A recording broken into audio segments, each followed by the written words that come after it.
तो कल हमने कहाँ तक पढ़ा था? हाइपरटोनिक एंड आइसोटोनिक तक पढ़ा था हमने। और आज हमें पढ़ना है सेल वॉल एंड न्यूक्लियस।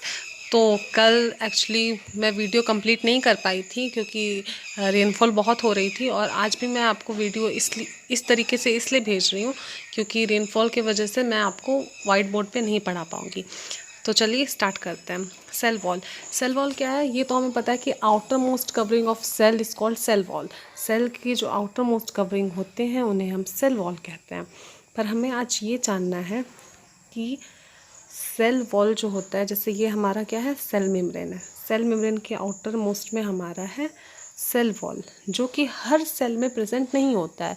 जैसे कि हमारे एनिमल सेल में नहीं होता है सेल वॉल, पर हमारे प्लांट सेल में होता है। सेल मेम्ब्रेन दोनों में होता है, एनिमल एंड प्लांट दोनों में।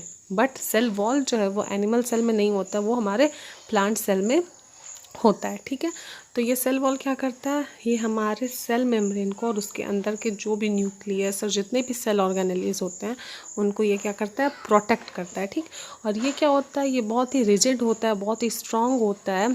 तो ये हर डैमेज जो कि हमारे सेल पे, अगर बाय द वे किसी तरीके से प्लांट हैं, अगर आंधी आ रही है, अगर तेज़ बारिश हो रही है, तो इस टाइम क्या होता है? हमारे प्लांट के जो सेल है उनके डैमेज होने के चांस ज़्यादा होते हैं। तो ये सेल वॉल क्या करता है? हमें हमारे प्लांट को उन सारे डैमेजों से प्रोटेक्ट करता है। तो इसलिए ये सेल वॉल प्लांट में अवेलेबल है। देखिए, क्वेश्चंस ये बहुत आते हैं कि प्लांट सेल में सेल वॉल क्यों है और एनिमल सेल में सेल वॉल क्यों नहीं है। क्योंकि प्लांट सेल जो है वो क्या है, वो मूव नहीं कर सकता, वो मोबाइल नहीं है। तो mobile in the sense, mobile यहाँ पे मूव करने को कहते हैं।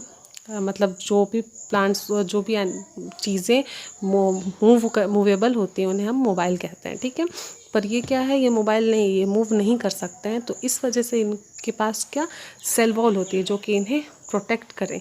लेकिन एनिमल्स में क्या होता है कि वो खुद की प्रोटेक्शन खुद से कर सकते हैं, उतनी उनके अंदर है, वो मोबाइल है, उतनी नॉलेज भी आई थिंक उनके अंदर होती है, इस वजह से। ठीक है, लेकिन यहाँ पे प्लांट्स को प्रोटेक्शन की बहुत ज़रूरत होती है, इसलिए नेचर ने पहले से उन्हें सेल वॉल दे रखा है ताकि वो अपने आप को प्रोटेक्ट कर सकें। तो चलिए आज हम पहले इसमें जानेंगे कि सेल वॉल जो है वो क्या है, इसके फंक्शंस क्या हैं, एंड फिर इसके आगे प्लाज्मोलाइसिस क्या है, फिर न्यूक्लियस क्या है, ये सारे आज हम इसमें जानते हैं। तो क्वेश्चन है, what is cell wall? Outermost layer of cell is called cell wall. सबसे आउटर मोस्ट लेयर होता है सेल मेम्ब्रेन के भी बाहर ये होता है। आप कंफ्यूज मत होइएगा कि पहले हमने सेल मेम्ब्रेन पढ़ा है तो आउटर मोस्ट कवरिंग हमारा सेल मेम्ब्रेन है। नहीं, सेल वॉल हमारा आउटर मोस्ट कवरिंग है। ओके, और इसके फंक्शन क्या है? Protect cell from any kind of damage. किसी भी डैमेज से ये हमारे सेल को प्रोटेक्ट करता है। ये रिजिड होता है, ये स्ट्रांग होता है, मतलब कि इतना स्ट्रांग होता है कि ये इधर उधर, मतलब इसके डैमेज होने के चांस बहुत ही कम होते हैं। इसके कंपोजिशन क्या होता है? ये सेल्यूलोज का बना हुआ होता है। सेल्यूलोज क्या है? ऑर्गेनिक कंपाउंड जिसका फार्मूला क्या है? C6H10O5 होल द ब्रैकेट में N। ठीक है, ये इसका फार्मूला है, आप केमिस्ट्री में इसको पढ़ेंगे। एंड ये क्या, सेल्यूलोज का बना हुआ है। हमें बस ये याद रखना है कि सेल वॉल किस चीज़ का बना होता है? सेल्यूलोज का बना होता है, जो कि क्या, ऑर्गेनिक कंपाउंड है। ठीक है, तो ये हमारे हो गए सेल वॉल का डेफिनेशन, सेल वॉल के फंक्शन एंड सेल वॉल का कॉम्पोजिशन। ठीक है, तो अब आगे हम जानते हैं प्लाज्मोलाइसिस। प्लाज्मोलाइसिस क्या है? Contraction of the protoplast of a plant cell as a result of loss of water from the cell. Sorry, यहाँ पे लॉस ऑफ दो बार हो गया। Loss of water from the cell. तो जानते हैं कि, चलिए देखते हैं कि प्लाज्मोलाइसिस किस तरीके से हमारे सेल में होता है। तो ये है, ये एक बीकर हमने ले लिया है, ये इसमें सॉल्यूशन है। ठीक है, और इसमें ये हमारा सेल मौजूद है। ये हमारा सेल है, ये हमारा सॉल्यूशन है। तो हमारा सॉल्यूशन क्या है? आप मान लीजिए कि हमारा सॉल्यूशन हाइपरटोनिक सॉल्यूशन है। ठीक है, तो हाइपरटोनिक है। हाइपरटोनिक सॉल्यूशन में क्या होता है? कंसंट्रेशन जो होता है, हाइपर मतलब ज़्यादा, तो कंसंट्रेशन वहाँ पे क्या होता है? ज़्यादा होता है। कंसंट्रेशन वहाँ पे ज़्यादा होगा, तो कंसंट्रेशन ज़्यादा होने की वजह से उसमें जो सॉल्यूट है वो क्या होता है? ज़्यादा होता है। और जो सॉल्वेंट है वो क्या होता है? सॉल्वेंट कम होता है। पर हम जानते हैं कि ऑस्मोसिस में क्या होता है, फ्लो जो होता है, मूवमेंट जो होता है वो किसका होता है, हमारे सॉल्वेंट का होता है। तब सॉल्वेंट तो कम है इस सॉल्यूशन में, हाइपोटोनिक सॉल्यूशन में सॉल्वेंट तो कम है, और सेल में क्या है, सेल में हमारे सॉल्यूशन के कंपैरिजन में सॉल्वेंट जो है वो ज़्यादा है। तो मूवमेंट क्या होता है सॉल्वेंट का, higher concentration to lower concentration, मतलब कि हमारे सेल में हाई कंसंट्रेशन है और हमारे इसमें हमारे सॉल्यूशन में लो कंसंट्रेशन है। तो जो वाटर है जो सॉल्वेंट है वो क्या होगा, वो हमारे सेल से हमारे सॉल्यूशन में मूव कर जाएगा, जिसकी वजह से हमारे सेल को क्या हो जाएगा, लॉस ऑफ वाटर, हमारे सेल को वाटर की लॉस हो जाएगी और हमारा सेल क्या होगा, वो श्रिंक कर जाएगा। ठीक है, श्रिंक कर जाएगा। तो इसी को क्या कहते हैं, प्लाज्मोलाइसिस कहते हैं। बस इसमें फ़र्क सिर्फ इसका होता है कि यहाँ पे सेल वॉल जो होते हैं वो रिजिड ही होते हैं, लेकिन सेल वॉल के अंदर के जो ऑर्गेनेलीज होते हैं वो सारे श्रिंक कर जाते हैं, इस लाइक दिस। ठीक है, इस तरीके से वो श्रिंक कर जाते हैं। इसी प्रोसेस को हम कहते हैं प्लाज्मोलाइसिस।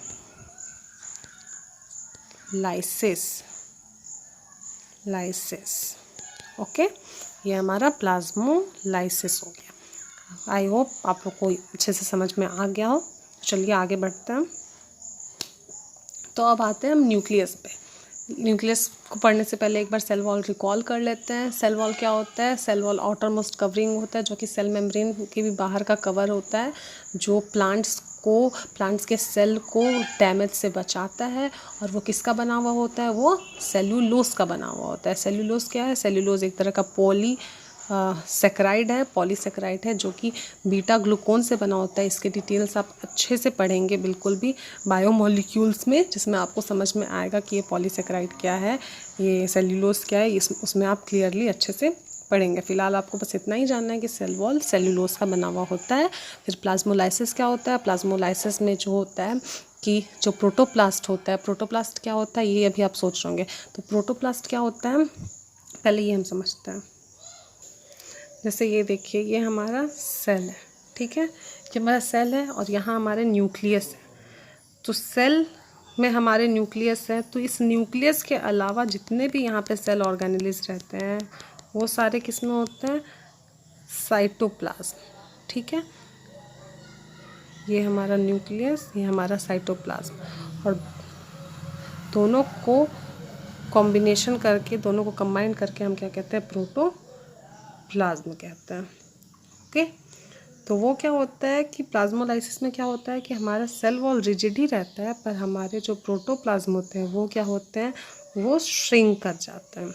ओके, तो अब हम जानते हैं nucleus it is a cell organelle found in the eukaryotic cell. Nucleus क्या होता है, यूकैरियोटिक सेल में पाया जाता है, क्योंकि प्रोकैरियोटिक सेल में हमारे न्यूक्लियस नहीं होते हैं, वहाँ पे न्यूक्लियाइड होते हैं। ठीक है, न्यूक्लियोइड होते हैं, और यहाँ पे हमारे यूकैरियोटिक सेल में न्यूक्लियस होते हैं। ठीक, तो न्यूक्लियस को हम ब्रेन ऑफ द सेल भी कहते हैं। क्या कहते हैं, ब्रेन ऑफ द सेल।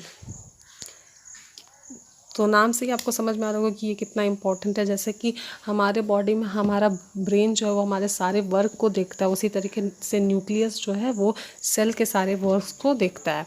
तो इसके नाम से ही आपको पहला फंक्शन तो इसका समझ में आ ही गया होगा, control and regulate the activities of cell. Cell के सारे एक्टिविटी को कंट्रोल करता है और रेगुलेट करता है। एंड सेकेंड है carries the gene structure that contain the heredity information.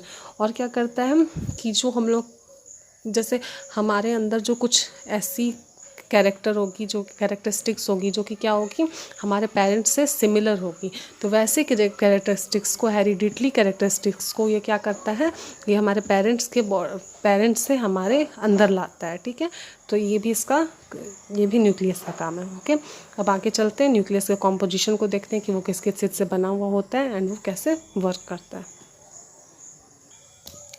तो न्यूक्लियस हमारा क्या होता है, न्यूक्लियस जो होता है वो डबल लेयर्ड कवरिंग होता है। न्यूक्लियस के बाहर जो होता है डबल लेयर होता है। अगर ये न्यूक्लियस है तो इसके बाहर 2 लेयर होते हैं। ठीक है, तो इसलिए और जो 2 लेयर होते हैं वो क्या होता है, nuclear membrane. The nuclear membrane has a pore which is called nuclear pores. Nuclear membrane के पास क्या होते हैं, पोर होते हैं। ओके, जैसे मैं आपको एक बार समझाती हूँ डायग्राम से, आपको क्लियरली समझ में आएगा। जैसे कि ये हमारा न्यूक्लियस है, ठीक है, ये उसके बाहर के न्यूक्लियर मेम्ब्रेन है, ये न्यूक्लियर मेम्ब्रेन है। 2 लेयर है आप जैसा कि यहाँ पे देख रहे हैं, और इन 2 लेयर के बीच में जो ये गैप है, this is called nuclear pore. Nuclear pore जो कि क्या करता है, ये हमारा सेल है, और न्यूक्लियस के बाहर क्या होता है, साइटोप्लाज्म होता है, ठीक है। तो साइटोप्लाज्म से कोई भी चीज़ जो कि साइटोप्लाज्म से एक्सचेंज हो, साइटोप्लाज्म से अंदर आ रहे हैं या न्यूक्लियस से बाहर जा रहे हैं, तो इसके लिए ये पोर क्या करता है, इस पोर की मदद से साइटोप्लाज्म से कोई भी सब्सटेंस अंदर आते हैं या न्यूक्लियस से कोई भी सब्सटेंस बाहर जाते हैं, ठीक है। तो समझ में आ गया न्यूक्लियर पोर का क्या काम है, एग्जिट और एंट्री का काम है न्यूक्लियर पोर का। और इन दोनों न्यूक्लियर मेम्ब्रेन के बीच में जो स्पेस है उनको हम लोग क्या कहते हैं, पेरी न्यूक्लियर स्पेस। ओके, इन दोनों स्पेस को हम कहते हैं perinuclear space, nuclear space. Okay, तो चलिए अब आगे चल के हम देखते हैं। अब क्या होता है कि हमारे न्यूक्लियस में, जैसे कि मैं आपको समझाने के लिए बस ऐसे बना देती हूँ, हमारे न्यूक्लियस में क्या होता है, या तो इसके अंदर थ्रेड लाइक स्ट्रक्चर मौजूद होते हैं, एकदम आपस में बंधे हुए थ्रेड लाइक, जैसे आप किसी धागे को अगर इस तरीके से फैला के रख दो तो इस तरीके से स्ट्रक्चर मौजूद होते हैं, या तो फिर उसमें कुछ इस तरीके के स्ट्रक्चर मौजूद होते हैं, ठीक है। तो ये क्या होता है, इसे हम कहते हैं क्रोमेटीन, और ये क्या होता है हमारा क्रोमोसोम, ठीक है, क्रोमोसोम। तो ये क्या, इसका शेप क्या होता है, रॉड लाइक शेप होता है, और ये थ्रेड लाइक शेप होता है। तो हमारे न्यूक्लियस में जो होता है, जैसे सेल डिवीज़न होता है, जब सेल डिवीज़न होता है, माइटोसिस, मियोसिस, ये सब आप पढ़ेंगे। जब सेल डिवीज़न होता है तो उस टाइम में क्या होता है कि सेल डिवीज़न से पहले हमारे न्यूक्लियस के अंदर क्रोमेटीन बने हुए होते हैं, लेकिन जब सेल डिवीज़न स्टार्ट होता है उस टाइम ये क्रोमेटीन क्या होते हैं, क्रोमेटीन क्रोमोसोम बन जाते हैं, थ्रेड लाइक स्ट्रक्चर से रॉड लाइक स्ट्रक्चर बन जाते हैं, और फिर जाके फर्दर हमारे बॉडी में सेल की डिवीज़न होती है, ठीक है। इसको आप अच्छे से, इसका भी एक चैप्टर है, अलग से चैप्टर है, जिसमें आपको बहुत अच्छे से समझाया जाएगा कि किस तरीके से डिवीज़न होता है। पर आपको इतना बस अभी याद रखना है कि डिवीज़न से पहले सेल न्यूक्लियस के अंदर क्या होते हैं, क्रोमेटीन होते हैं, और डिवीज़न स्टार्ट होता है उस टाइम क्या बनते हैं, क्रोमोसोम बनते हैं। जैसा यहाँ पे लिखा है, before cell division the chromosome is of thread like structure which is called chromatin. Cell division से पहले जो क्रोमोसोम होता है वो थ्रेड लाइक स्ट्रक्चर होता है, जिसे हम लोग क्रोमेटीन कहते हैं। Chromosome are made up of DNA. Chromosome किस चीज़ का बना हुआ होता है, डीएनए एंड प्रोटीन का बना हुआ होता है। तो अब यहाँ पे डीएनए का क्या काम है, पहले सबसे डीएनए का फुल फॉर्म क्या है, deoxy ribose nucleic acid. DNA को हम लोग क्या कहते हैं, deoxy ribose nucleic acid. Okay, तो ये क्या डीएनए और प्रोटीन का बना हुआ है, ठीक। अभी हम समझते हैं कि किस तरीके से फिर डीएनए इसमें वर्क करता है। जैसे ये हमारा न्यूक्लियस है, इसके अंदर हमारे क्रोमोसोम है जो कि किसके बने हुए हैं, डीएनए एंड प्रोटीन के। तो डीएनए के पास क्या होता है, डीएनए के पास जेनेटिक मटेरियल होता है, जेनेटिक मटेरियल होता है, जो कि क्या करता है, पेरेंट्स के कैरेक्टर्स को ऑफस्प्रिंग के कैरेक्टर्स में ट्रांसफ़र करता है, ठीक है। जो हमारे अंदर जो भी ऐसे कैरेक्टरिस्टिक्स होते हैं जो कि हमारे पेरेंट्स से आते हैं, वो किसकी मदद से आते हैं, वो जेनेटिक मटेरियल डीएनए की मदद से आते हैं। तो ये काम है हमारे डीएनए का, ठीक है। पहले अब हम समझ लेते हैं कि जीन टर्म जो आप यूज़ होता है, ये इसका क्या मतलब, ये क्या है। बच्चों को बहुत ज़्यादा कन्फ्यूज़न होती है कि जीन समझने में कि जीन क्या है। तो जैसे कि ये हमारा डीएनए है, ठीक है, ये हमारा डीएनए स्ट्रक्चर थोड़ा सा अच्छा नहीं बना है, और ये डीएनए का एक सेगमेंट है यहाँ से यहाँ तक, ठीक है। अब ये क्या करता है, ये जो हमारे आइज़ के जो कलर है उसके लिए ये वाला सेगमेंट यूज़ होता है, ये वाला हमारा डीएनए का सेगमेंट, ये हमारे आइज़ के कलर को बनाता है, ठीक है। तो अब जो इतना सेगमेंट है जो एक अलग फंक्शन कर रहा है, इसी सेगमेंट को हम क्या कहते हैं, जीन कहते हैं। मतलब हमारे बॉडी में अलग अलग फंक्शन के लिए अलग अलग जीन प्रेजेंट होता है, ठीक है। जो हमारे कलर, आँखों के कलर के लिए अलग जीन है, हमारे स्किन के कलर के लिए अलग जीन है। तो इस जीन क्या होता है, सेगमेंट ऑफ डीएनए जो कि फंक्शन करते हैं, ठीक है। उन्हें हम क्या कहते हैं, जीन कहते हैं। अब यहाँ पे भी जैसा आप पढ़ रहे हैं, DNA contain genetic material which help to transfer heredity characteristics from parent to offspring. DNA क्या करता है, जेनेटिक मटेरियल कंटेन करता है जो कि क्या, हम पेरेंट्स से ऑफस्प्रिंग में हेरिडिटी कैरेक्टरिस्टिक्स को ट्रांसफ़र करते हैं। फिर functional segment of DNA is called jeans. ऐसे सेगमेंट डीएनए के जो फंक्शन करने में हेल्प करते हैं उन्हें क्या हम कहते हैं, जीन कहते हैं, ठीक है। ये न्यूक्लियस के कुछ इंपॉर्टेंट पॉइंट्स थे। एक चीज़ शायद मेरा मिस हो रहा है, वो मैं आपको भी बता देती हूँ। जैसा कि हमने एक्टिविटी किया था ऑनियन पील पे, प्याज का जो वो लेयर था उस पर जो हमने एक्टिविटी किया था, तो उसमें क्या मतलब अब उसको जो ऑनियन के उस लेयर को जब हम माइक्रोस्कोप के अंदर स्टडी करेंगे तो हमें तो उसके अंदर का स्ट्रक्चर समझ में आएगा कि अंदर क्या क्या है। तो उसमें क्या होता है कि जब हम क्या करते हैं उसमें कोई भी ऐसा, जैसे कि आयोडीन या सैफरिन का सॉल्यूशन अगर मिलाते हैं, फिर हम उसको अगर माइक्रोस्कोप के अंदर देखते हैं तो उसमें क्या होता है कि जो हमारे सेल होते हैं ऑनियन पिल के, वो क्या होते हैं, कलर्ड हो जाते हैं, ठीक है। हमारे सेल जो होते हैं वो कलर्ड हो जाते हैं। तो कलर्ड वो होते हैं तो मतलब सारे सेल एक ही कलर के नहीं हो जाते, कहीं पे कलर लाइट होता है तो कहीं पे डार्क होता है। पर हमारा न्यूक्लियस क्या होता है, वो हमारा डार्क कलर का होता है, ठीक है।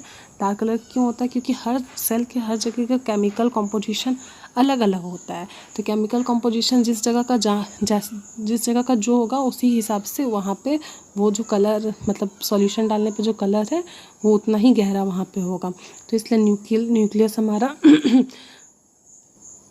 डार्क होता है। जब भी हम न्यूक्लियस को माइक्रोस्कोप के अंदर स्टडी करते हैं तो हमारा न्यूक्लियस जो होता है वो हमें डार्क कलर का नज़र आता है, ठीक है। तो डार्क कलर का क्यों नज़र आता है, क्योंकि उसमें हम आयोडीन के सॉल्यूशन को मिलाते हैं। तो हर सेल में क्या होता है कि सबके केमिकल कॉम्पोजिशन अलग अलग होते हैं। तो अलग अलग केमिकल कॉम्पोजिशन होने की वजह से जो हमारे सेल में सेल जो है अलग अलग कलर का आपको नज़र आता है। तो न्यूक्लियस हमें डार्क कलर का नज़र आता है, ठीक है। तो आज बस हम यहीं तक पढ़ेंगे। आज में हमने सेल वॉल कवर किया और न्यूक्लियस कवर किया। तो अब आगे का मैं नेक्स्ट लेक्चर में बताऊंगी। यहाँ तक आप नोट्स अच्छे से बनाते रहिए, लेक्चर को डेली देखिए, और मैं कोशिश करूँगी कि आप लोग को मैं अच्छे तरीके से समझा सकूँ ताकि आप लोग को क्लियरली समझ में आए कि मतलब आप लोगों को कोई चीज़ रटने की ज़रूरत ना पड़े। और नोट्स आप लोग प्लीज़ बनाते रहिए, नोट्स जो आपको एग्ज़ाम पर्पस में बहुत काम आएगा। चलिए स्टूडेंट्स, थैंक यू।